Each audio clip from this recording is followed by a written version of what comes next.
Welcome.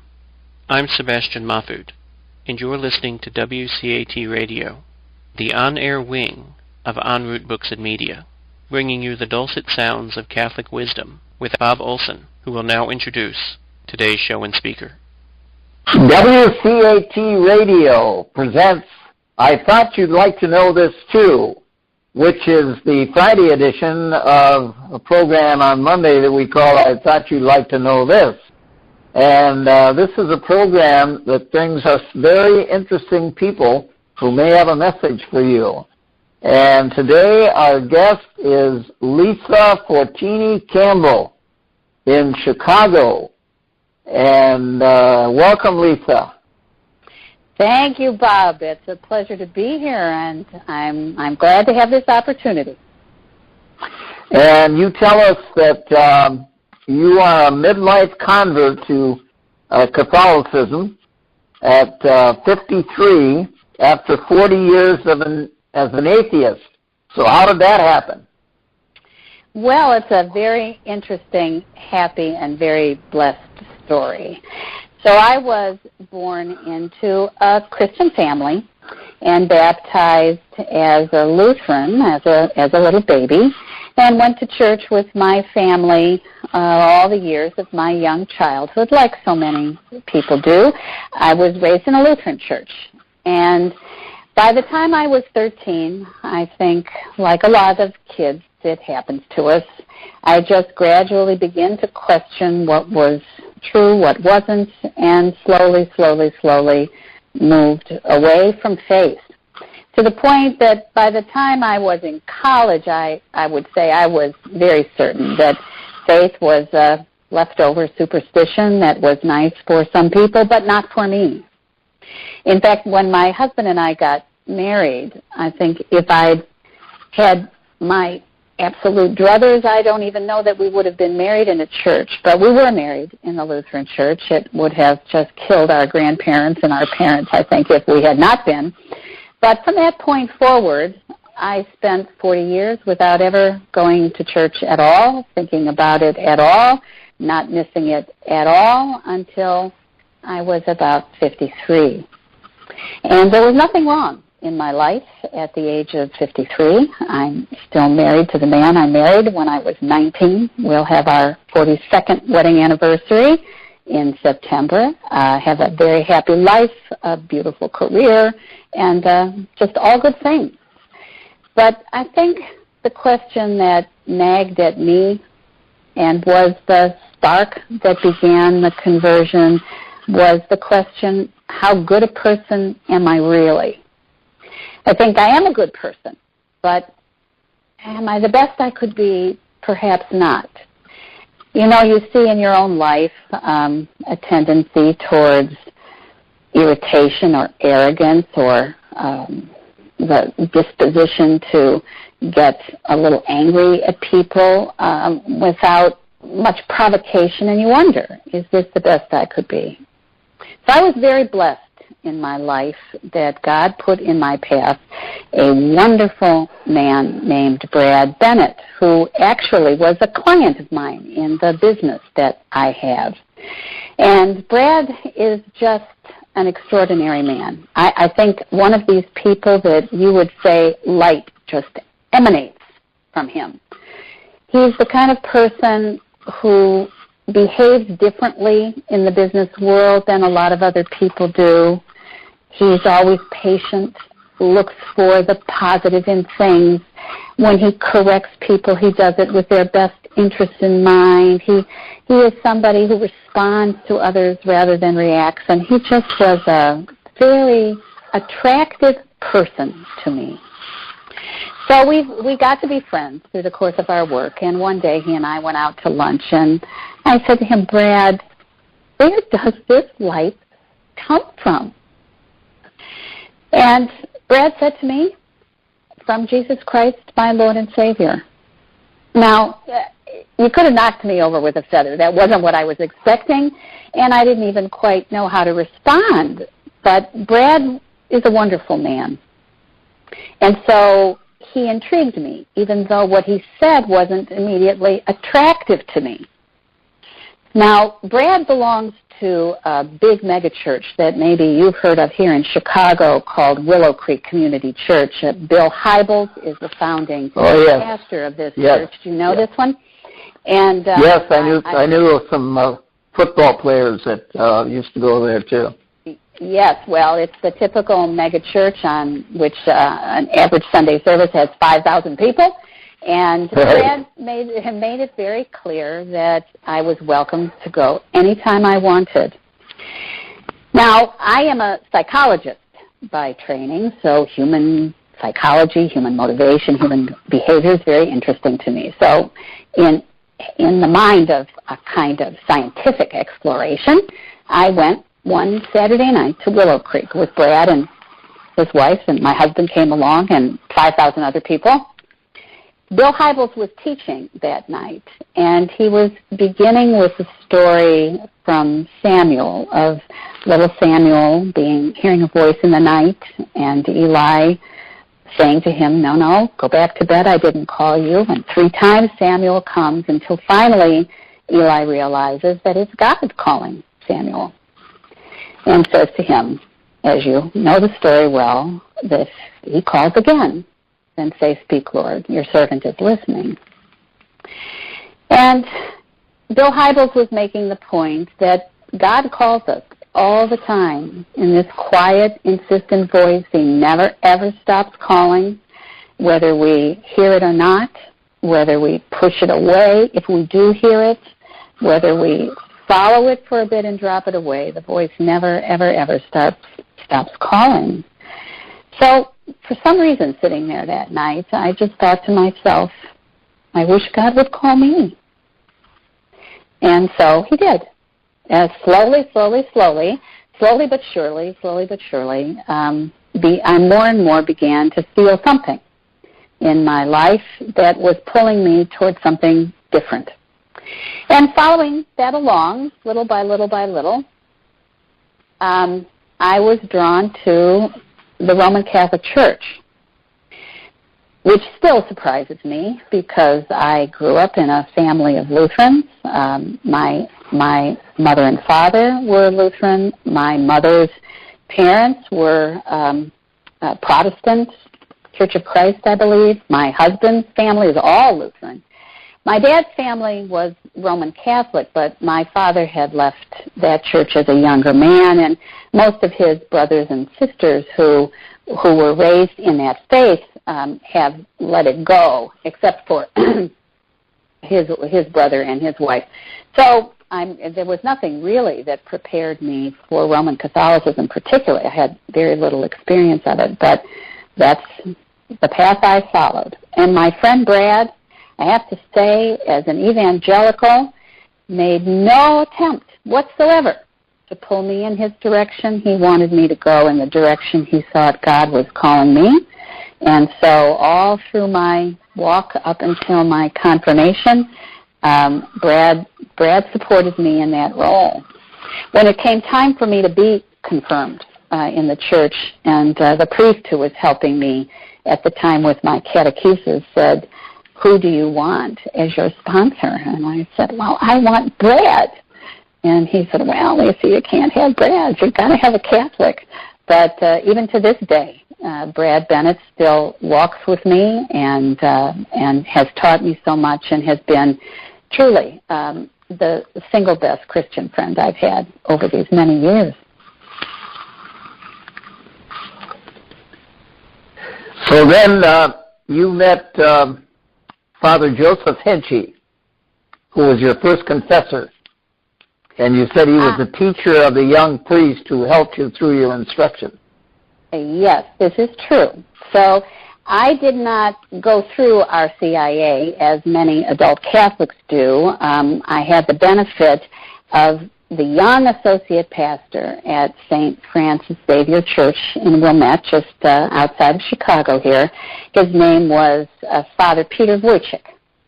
And Father Peter, poor thing, I think he had been ordained 6 months when this 53-year-old woman knocks on the door of his office saying that she thinks God's calling her and doesn't know what to do about it.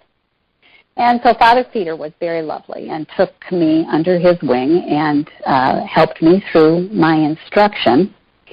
And when it came time for my first confession, he said that he could do it, or the pastor of the church could do it, but that he wanted for me to have a special experience, if I were willing, and have my first confession with the man who was his confessor and his teacher, Father Joseph Henchey, up at Mundelein Seminary. So this was in January of 2009. Of course, I agreed. I looked Father Joe up on the Internet, and I just remember looking at his face, which was his Golden Jubilee picture. So he was 50 years a priest, or I think 53 years a priest by the time I met him. And his face was a gentle, loving kind of face, and I thought to myself, I'll do it. I'm safe with him. Because I don't know if you would ever experience this, Bob, but when you're a fully mature adult going to your first confession of your life, it's kind of an intimidating experience. And so you want somebody who you think will be gentle and caring and not too hard on you. So I went in to see Father Joe. I remember meeting him in the hallway on that January day, and I don't know what it is. I think it is too exaggerated to call it love at first sight, but it's a certain kind of recognition. You know, I have friends who've adopted little babies and who've told me that they will walk into a room of children playing and their eyes will just latch onto one and they will say, you are my daughter. You are my son. I know you. And so my reaction to Father Joe was a little like that, more like immediate recognition. So we sat and talked, and Father Peter had generally prepared me. He said, you don't have to be in there for more than 10 minutes. And I said, okay, and I was there probably at least an hour. And wow. Father Peter said to me, what were you doing in there that long? I said, well, we just had the most marvelous talk. Because, of course, Father Joe is an academic like I am. Father Joe lived and taught in Italy at the Angelicum Thomistic Seminary for 35 years. And, of course, half of my ethnic background is Italian. We just hit it off, and so spent the hour getting to know one another. Well, the time was very blessed time, and I was confirmed in that May of 2009. So actually, the 8th anniversary of my confirmation is coming up on May 15th, a very happy thing. But Father Joe couldn't come to my confirmation because he was leaving Mundelein Seminary. At the time, he was 79, and Mundelein's campus is very large. And to walk from the faculty building to the refectory and into the classrooms, it's a lot of walking outdoors. And if you know Chicago weather, and I suppose being in Connecticut, you know what I'm talking about, there's a lot of snow, a lot of ice, and Father fell a number of times. It was just too dangerous for him to stay and put his physical self at risk like that. So he resigned from Mundelein Seminary and told me that within a few days of having resigned, he got a letter or a phone call from a man who had been his student back at the Angelicum in the 1970s, who was now the Archbishop of New York, Cardinal Timothy Dolan, who asked him if he would come and teach at the seminary at Dunwoody. Well, Father Joe jumped at that chance. And Dunwoody is a great seminary building for him because everything is enclosed in one building. So he never had to go outside in any bad weather, and he could be safe and keep teaching. So he moved to New York. But he and I kept in correspondence just a little bit. I let him know when I was confirmed, and he sent me congratulations back. And after my confirmation was over, I went to see Father Peter, who had been my sponsor, and said to him, what next? And he said, well, nothing next. You're done. I it. I can't be done. I've only been at this 6 months. How can I possibly be done?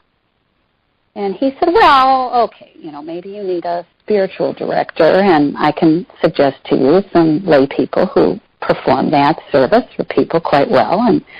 But I don't know. I wanted somebody who was more deeply educated in Scripture and in church history than I imagined a lay spiritual director would be. Now, I'm sure I'm wrong, and there are many wonderful people, but at the time, in my ignorance, I said, I don't know that I feel comfortable from that. And he said, well, what do you want?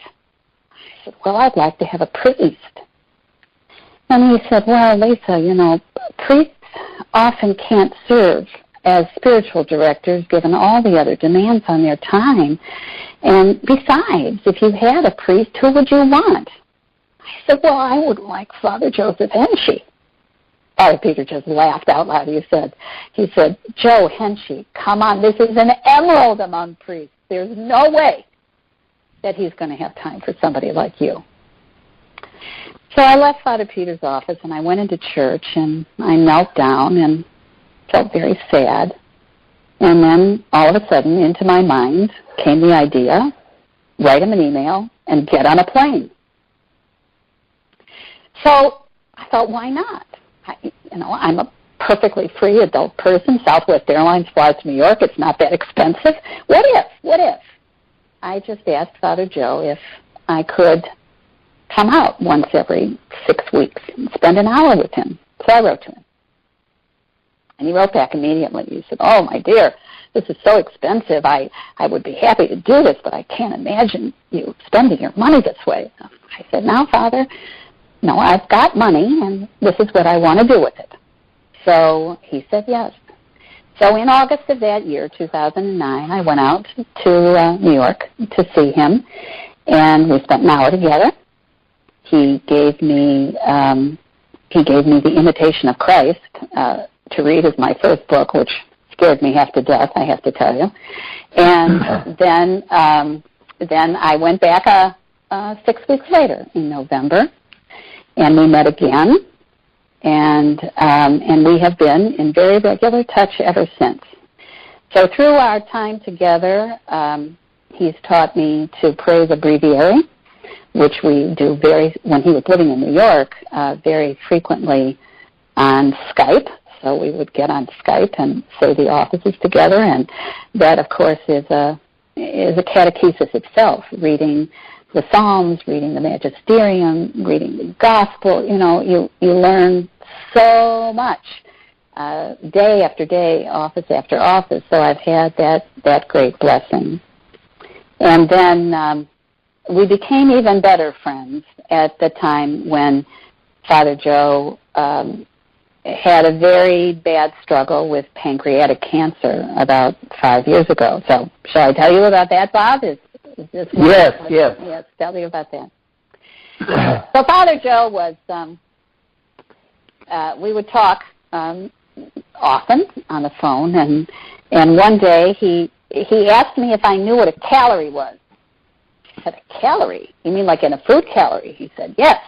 He said, my doctor tells me I need to lose some weight, and I don't know what I'm supposed to do. I thought, well, you're supposed to stop eating less and watch your calories. So we went through a little exercise on what he was eating, and I gave him some recommendations, and he is a man with tremendous fortitude and discipline, and so he just followed my recommendations, and wouldn't you know it, down came his weight, and he lost 40 pounds in a year. And so he got down to a nice steady weight, and he stayed there for an entire year. He would weigh himself on Sunday mornings and call me with his number. And then one day he said to me, guess what, my dear? I've lost 2 pounds this week. I thought, well, now, that's interesting, and there's nothing wrong with that, but have you done anything differently? No, but I've lost 2 pounds. Well, okay, the next week, guess what? I've lost 2 pounds. And the next week, guess what? I've lost 2 pounds. So I said, Father, you need to find out what's wrong here. This is not right. So he wasn't feeling very well either, and began an investigation. You know, when you're losing weight and you have no reason why, doctors do not look for pancreatic cancer first. They look for all kinds of other things. And so finally, one day, after all of this investigation, he got to a doctor, and he called me after the appointment, and he said to me, well, my dear, they've decided that there's something wrong with an organ that processes my blood. I said, which one? Your kidneys? No. Your liver? No. Now, Father Joe can quote chapter and verse of St. Thomas Aquinas, but basic human anatomy is something that escapes him entirely. I said, is it your gallbladder? Is it your spleen? No. Finally, I said, is it your pancreas? He said, that's it. Yes, it's your pancreas. And I thought, oh, dear God. Now, at this point, he's 81 years old. He has no blood family close by. He has no confreres from his order anywhere close by, and he's dealing now with one of the deadliest diseases you can have. So I said, well, Father, you cannot go to the doctor by yourself anymore. I'm getting on a plane, and I want to go to these appointments with you. No, he said, because like anybody, you want to do things yourself. You think you can handle everything yourself. But I'll tell you, Bob, I think I can count on one hand the number of times that I do believe the Holy Spirit put words in my mouth, and this was one of them. I said to him, I kind of yelled at him on the phone. I said, Father, will you please let me grow in grace and charity and serve you in this way? Now, of course, that's kind of like a judo move on a Catholic priest, isn't it? Because what's he going to do? Right. His spiritual daughter, she can't grow. So he said, well, okay. So I got on a plane that afternoon and went to New York. And finally, the determination of cancer was made, and an appointment for surgery was made at Columbia Presbyterian in New York, a brilliant surgeon. But my husband and I decided that he just couldn't be by himself. So my husband and I flew to New York, and we stayed with him for about 3 months. And through his surgery and complications and rehabilitation and everything, till finally he got better. He's still with us 5 years out, and 87 years old in a month, and full of vim and vigor and sharp as a tack, and now working out here at Mundelein Seminary as an adjunct spiritual director and just general witness to a life of perseverance and faith that the young men at the seminary look up to and admire tremendously. And as a matter of fact, we've been talking about having a program with Father Joe Henchey, that you would be the host, the interviewer, and we would be doing this once a week. And you said you came up with a pretty good name for it. Yes, and, that's right, Bob. I can't tell you about that. Yeah, because we just talked about it the other day, and you went back and talked to Father Joe, and he had some good ideas, right? Right. Well, if you think about Father Joe, now he will celebrate his 61st anniversary as a priest in July. It amuses me to think that as he was being ordained in a church in Rome in 1956, there I was in Cleveland, Ohio, being born. So he's 25 years older than I am. And he taught, as I said, at the Angelicum for 30 years. He's taught at Mundelein Seminary, where he held the Paluk Chair of Theology for 3 years.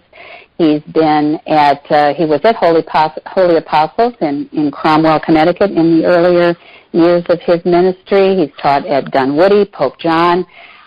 He's taught in many places. So in addition to that, he has been a widely sought-after retreat master and served many communities of women religious in Nashville, the Dominicans, the Good Shepherd Sisters in Baltimore, the Contemplative Carmelites in Danvers, Massachusetts, and the Passionist Contemplatives, Erlanger, Kentucky, as well as all kinds of things. So Father Joe is a treasure chest of study and work.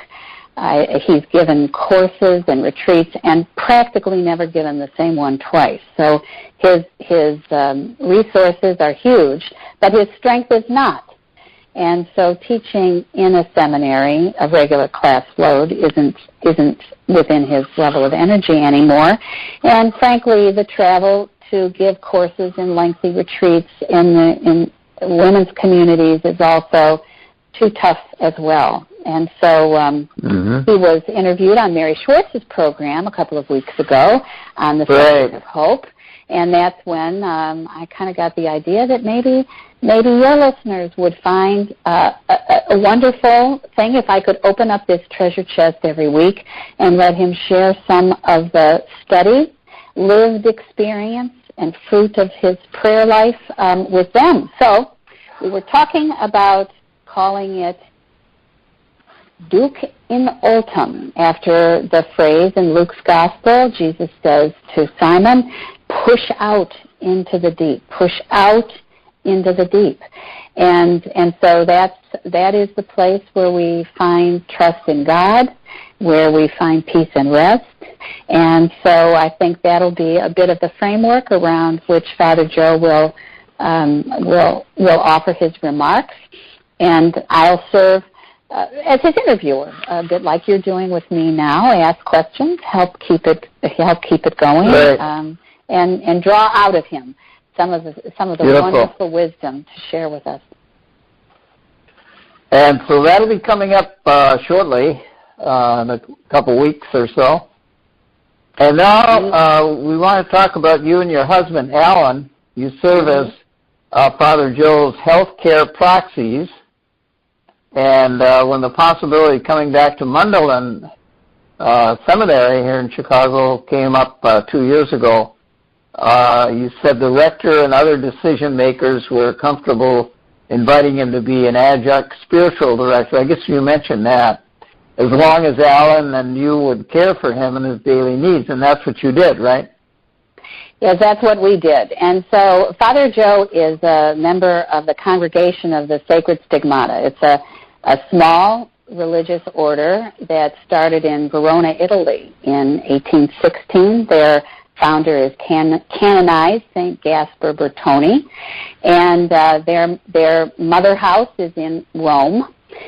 But they are spread throughout the world, in the United States, Brazil, South Africa, Thailand, now India, the Philippines, and I think there's now even a small mission in Georgia, in Russia.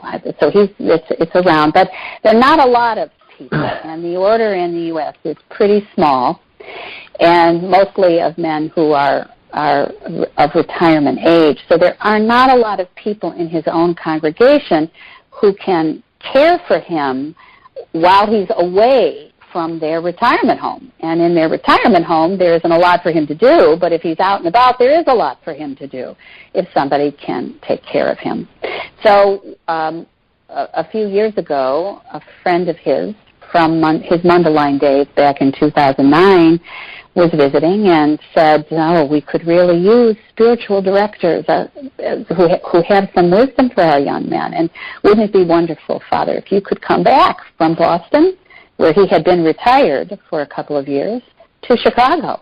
And of course, he thought, Chicago, I could do that. And I said, absolutely, we'll help you do that.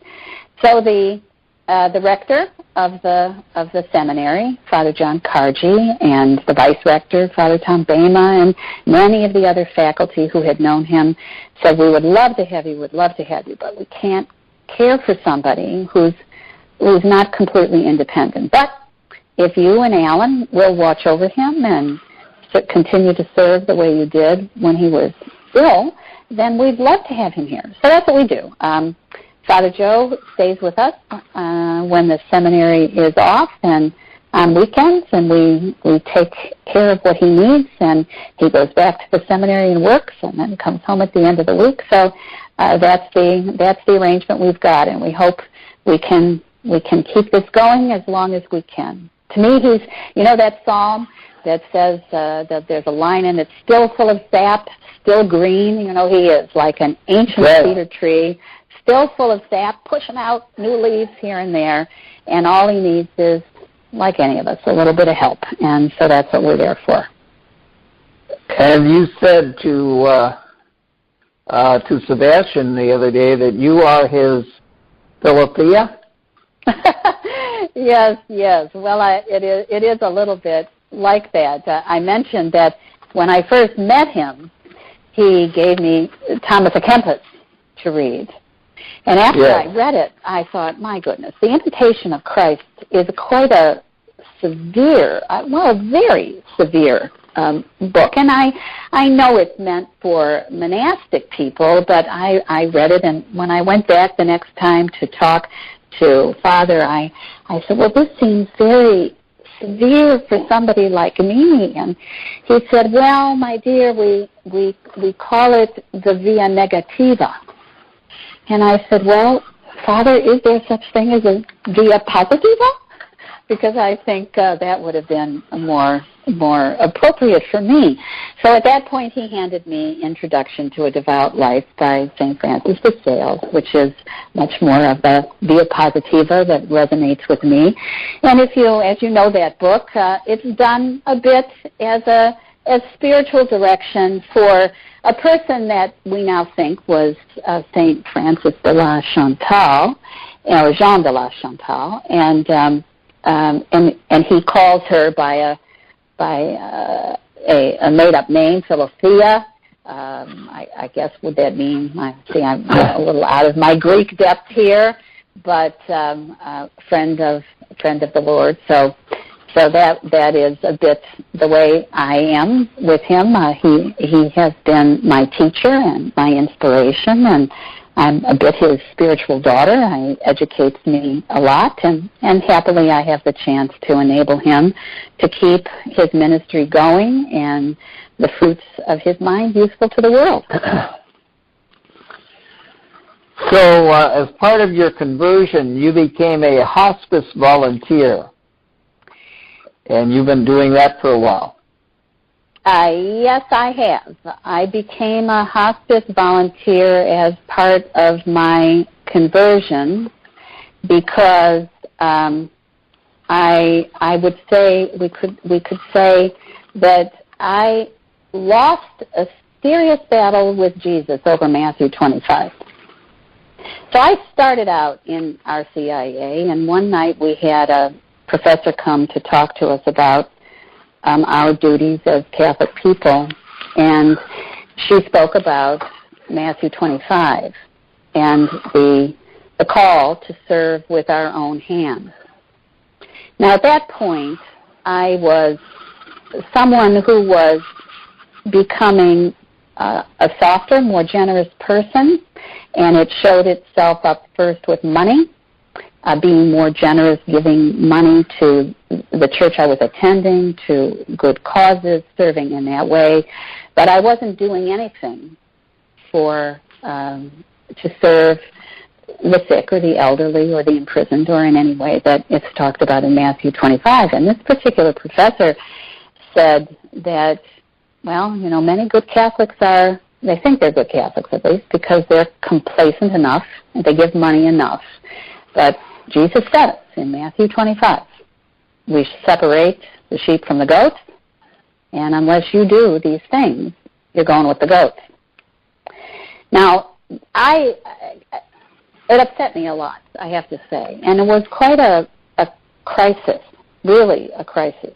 And I don't know if I heard her entirely as she would have said. I don't know how mainstream her teaching would have been. All I know is that she kind of hit me close to the bone because I was somebody feeling happy with the progress I made, but I certainly was not doing any of that. And so I tried to justify why I didn't have to do that because I was doing so much else. but I felt the nagging pull. I don't know, like the angels battled with Jacob, was it? And I was having a nice, good knockdown, drag out with Jesus, who finally won, of course, as he should do. And it occurred to me that a long time ago, I had read in a Southwest magazine article, Southwest Airlines magazine article, about people who sat vigil with the dying. And years ago, I read that. I thought, oh, now that sounds interesting. But like a lot of things, I just let it go and didn't do anything about it. So that day, after a long, teary, sleepless night, I decided to call the local hospice and volunteer. And, could almost feel Jesus' eyes looking at me saying, no, that wasn't so hard, was it? And no, it really wasn't so hard. And so I've been doing that, sitting with patients every week. This is our usual way. And I've met some of the most amazing people you will ever meet in your life through this service.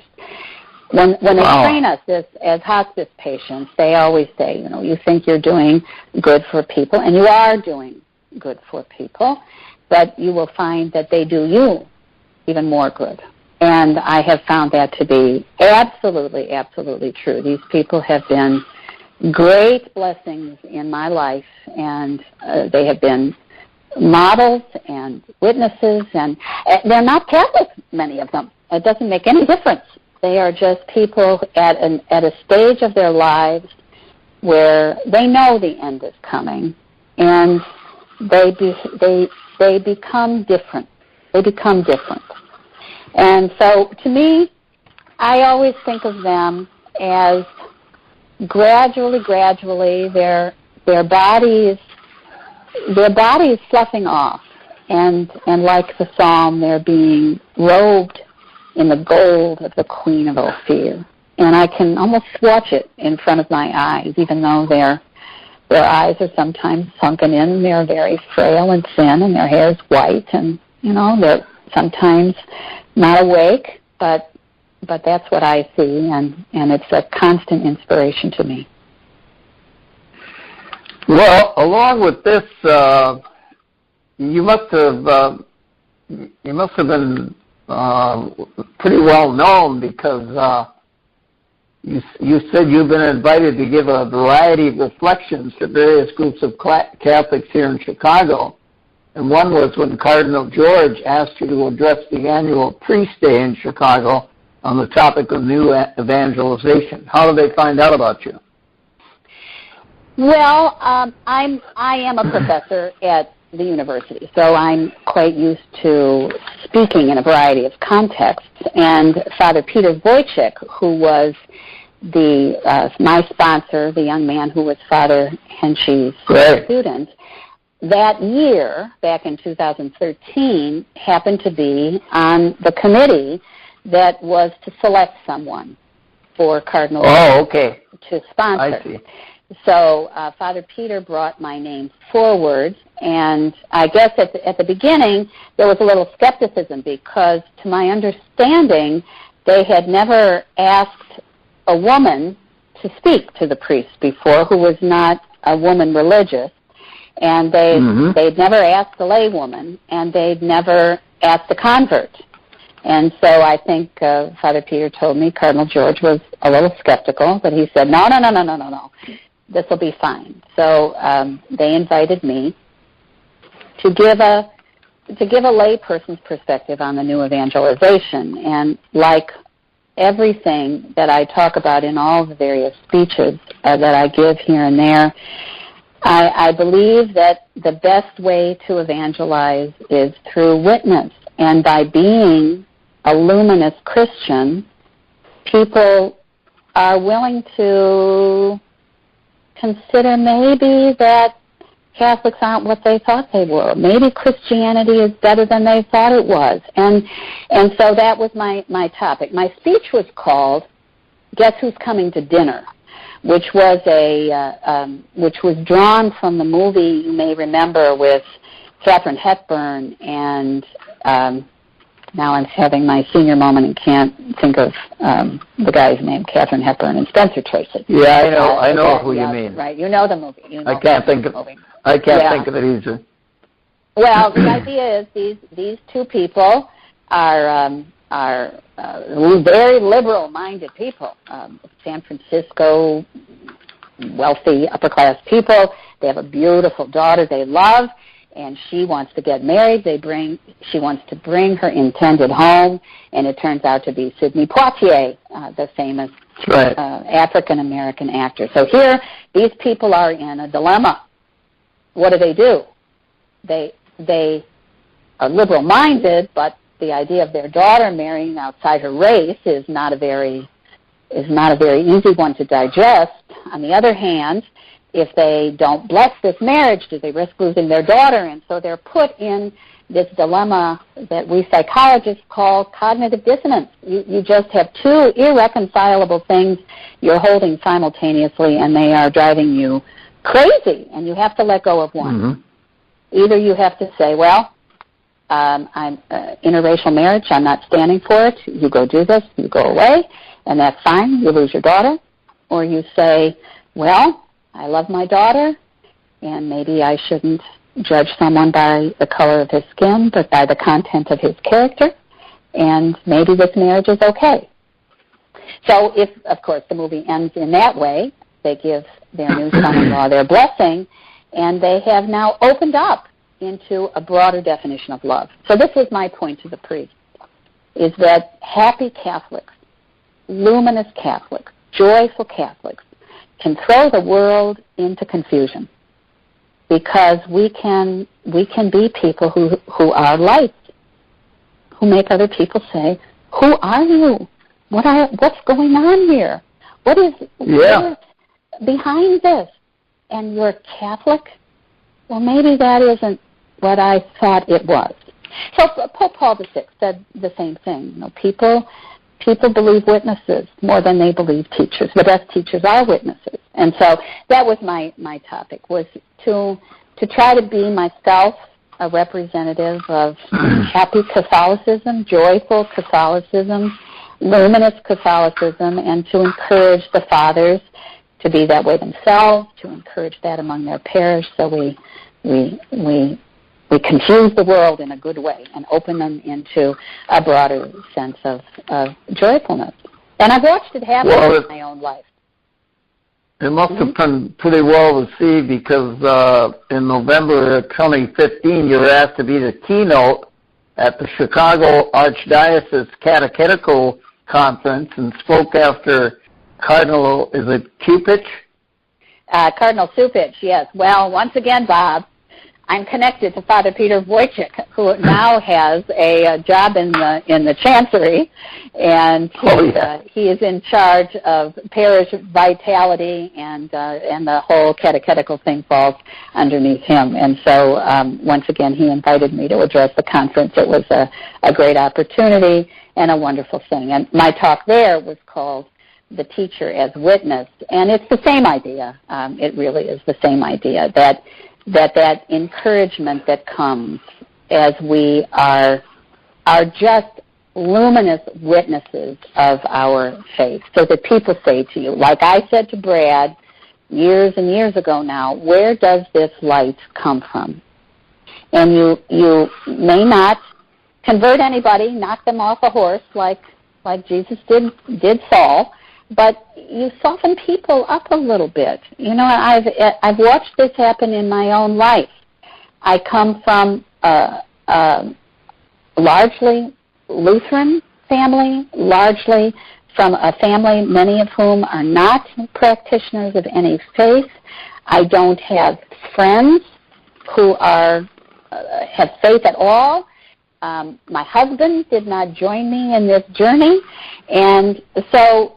But every single one of these people, if they felt at a certain point they had to choose between rejecting me for a faith they didn't participate in, or a tradition of it that they didn't like or were suspicious of, or embracing me for the person I am, they've all embraced me, all of them.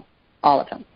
Good. And I think my mom is listening to this broadcast in Cleveland. But when I told my mom that I told her on the phone one day that I was gonna come back to the church and I was gonna be a Roman Catholic, and I can still hear her voice. She said, "You have got to be kidding me!"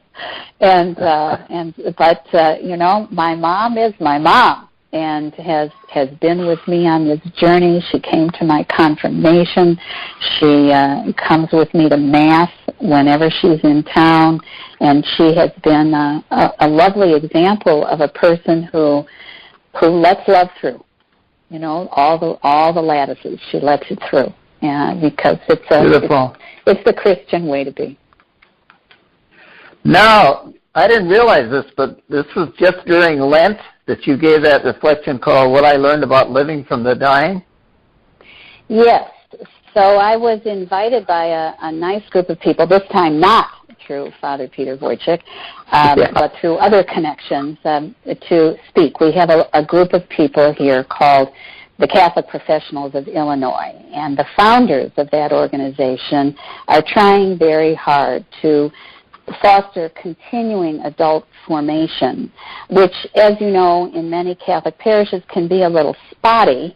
And so these two people wanted to provide regular programming and reflection for adults who want to deepen their faith. So in each of the big liturgical seasons, Advent and Lent, they sponsor a half-day retreat, and they have a chaplain from the Legionaries of Christ who speaks, and in Lent they asked me to talk. So I chose as my topic what I have learned about living from the dying, which draws on my hospice experience and attempts to distill some lessons that can help us all live better. Well, I love that presentation, because thank you for sending it to me by email so that I could read the whole thing, which draws on your years of hospice experience. And I thought maybe for the last part of the program here that you could just share a couple of those stories about some of the people that you ministered to. Well, sure, and I can, and the whole idea of our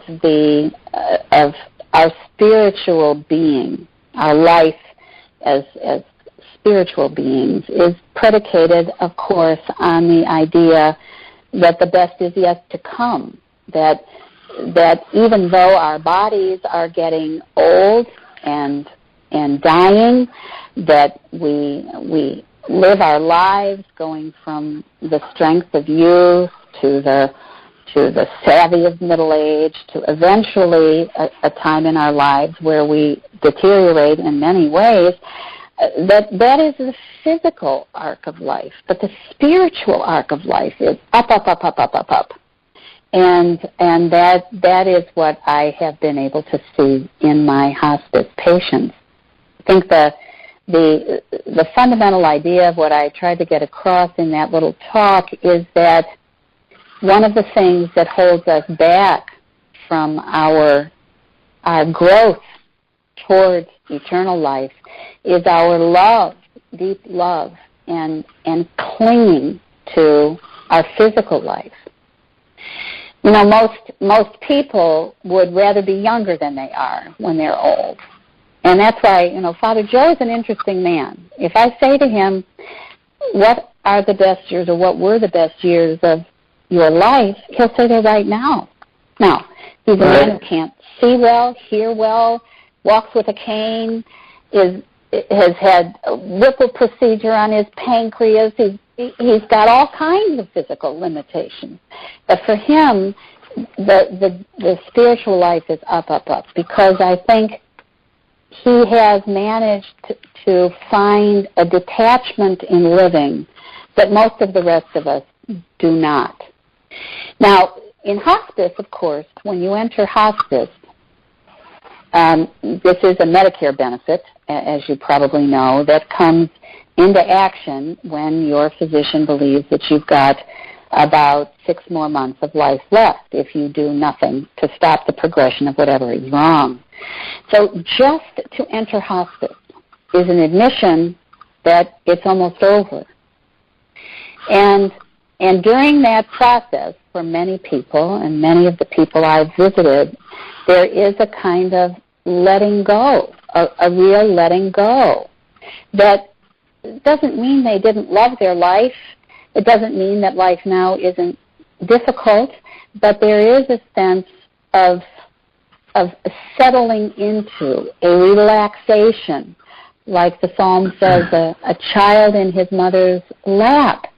And there is that rest and peacefulness. So I've been able to see that in many ways. And probably the most dramatic example of someone in hospice, I think, who gives me the inspiration that there is a threshold on which we just stand until it's time for God to call us home, was with a patient I served who was not much older than I am now. I think she was about 66 and dying of cancer.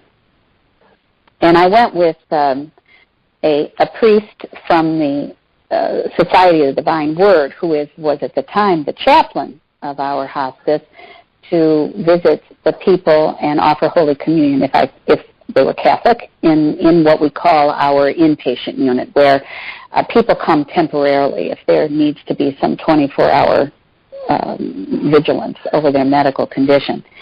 And so Father Camp and I walked into the room of a woman named Marilyn, and she had a scarf on her head, her eyes were closed, and she was not Catholic. So Father asked if he could come in and offer prayers, which she nodded her head without opening her eyes and agreed she would be glad to receive. And then when he was finished, he introduced me and said I was just learning how to serve as a Eucharistic minister in hospice, and would it be all right with her if I said some prayers? And again, without opening her eyes, she nodded her head and agreed.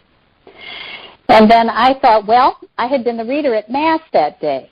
And so the gospel reading had been from John, the famous one, "Remain in me. You are the branches, I am the vine, and remain in me.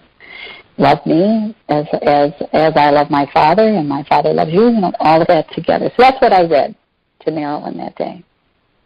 And when I was finished, again, still without opening her eyes, she said something that absolutely astonished me. She said to me, "You are beautiful. You are so beautiful." I thought, what could this woman be talking about? She doesn't even have her eyes open. And then she said, "I can see it. I can see it, and I'm looking forward to it. It's so different than it is here, so different." And I just didn't know what to say. And so then she paused, and she said, "It is so different. And now, what can I do for you?" Now, I was completely taken aback. I didn't know what to do. I didn't know what to say. Here she was dying, and I'm alive and healthy. I'm there to serve her. She's asking, what can she do for me? So what did I do? I just started crying. I didn't know what else to do. But fortunately, Father Camp did know what to do, and he just said, "Pray for us, Marilyn, pray for us." And so she nodded her head, and we left her to rest. And so when we walked out of the room, Father Camp said to me, "Now the next time this happens to you, Lisa, and it will happen to you again, that's all you have to do. You just say, pray for me, because she is very, very close to God." So I'll never forget Marilyn or all the many, many other patients who have been joys of my life, who have been encouragements to me in a time of life we usually think is pretty bleak. But when you can see people living in trust and detachment, willing to let go and be carried up the rest of the journey of life to what awaits us all, it is a marvelous thing.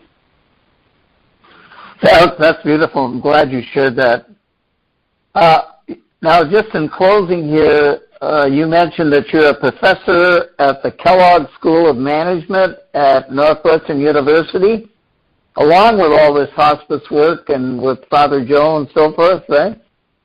Well, I am. I have been at Northwestern University for 25 years. I'm a professor. My area of expertise is in human psychology, motivational psychology, and more practically speaking, it's marketing.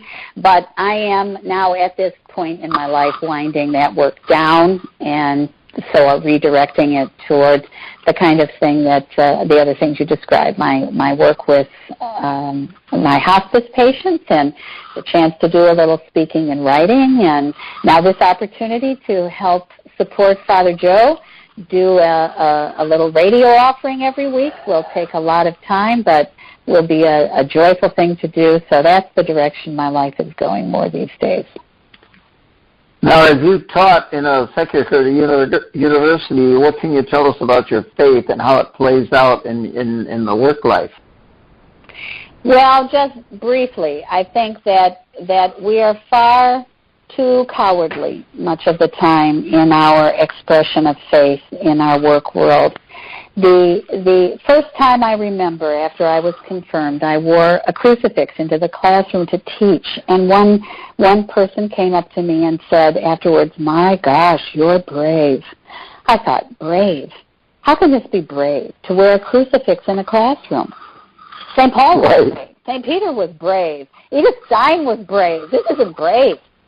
And so it gradually I had more courage. And I don't preach the gospel in my classes, but I am also not afraid to say something about my faith or use a Christian example to illustrate a point. The way people are perfectly accepted. If you use a Buddhist example, I use an example from Gandhi, well, I can use an example from Christ too, and done in that way, it is not offensive or off-putting or intimidating or threatening to anyone. I remember giving a class to executives, so these are working men and women, not students getting their degrees, and referring a couple of times to scriptural things that illustrated my points that I was making in a lecture on leadership. And after I was finished, a woman came down to see me. She was from Australia.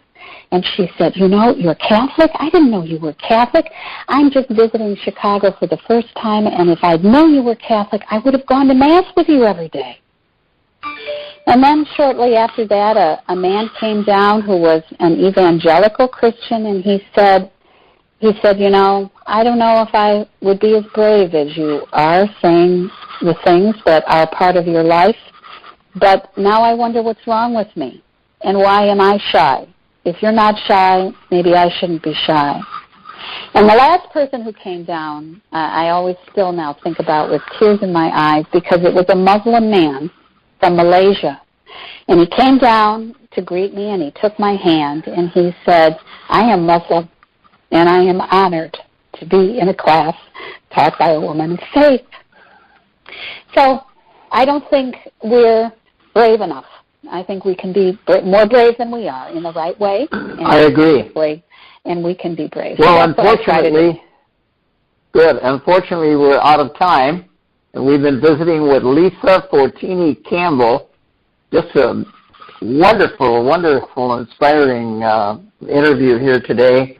And we're looking forward to your radio program with Father Joe Henchey, which is going to be starting in a few weeks on WCAT Radio. And that concludes our I Thought You'd Like to Know This Too program for this Friday. But we will be back with another edition of an interview next week, same time, same station.